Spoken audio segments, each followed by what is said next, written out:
ગુજરાત પરિક્રમાએ ભાજપ પ્રદેશ પ્રમુખ જગદીશ વિશ્વકર્મા નીકળ્યા છે। માં અંબાજીના મંદિરે દર્શન કરીને તેમણે શીશ નમાવ્યું। અંબાજીથી ગુજરાત પરિક્રમાનો આજે તેમણે પ્રારંભ કર્યો છે।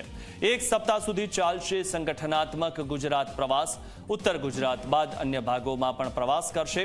પ્રવાસ દરમિયાન 6 સંમેલનમાં કાર્યકર્તાઓને તેઓ સંબોધન કરશે। તો આજથી તેમણે શરૂઆત કરી છે, કારણ કે હવે આવનારી જે ચૂંટણીઓ છે તેમાં ગુજરાત ભાજપને જે રીતે સતત આગળ લઈ જવા માટેનો તેમણે જે પ્રણ લીધો છે, કારણ કે સી.આર. પાટીલે જે રીતે ગુજરાત ભાજપને આગળ લઈ ગયા તેનાથી વધુ તેમને હવે લઈ જવાનું છે।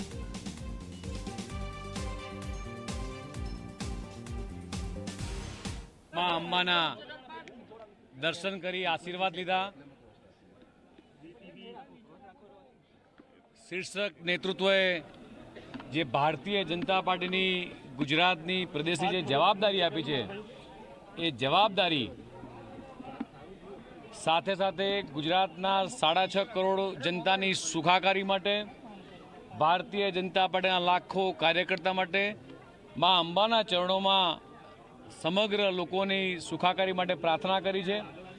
મારી સાથે કેબિનેટ મંત્રી રાઘવજીભાઈ જોડાયા છે, બનાસકાંઠા જિલ્લાના અધ્યક્ષ કીર્તિસિંહજી, માન્ય મહામંત્રી શ્રી રજનીભાઈ, સાંસદ શ્રી મયંકભાઈ, તમામ ટીમ પ્રદેશની અને જિલ્લાની એ માં અંબાના ચરણોમાં આશીર્વાદ લઈ અને તમામ લોકોની સુખાકારીની પ્રાર્થના કરી અને આજથી આ પ્રવાસનો આરંભ કરીએ છીએ।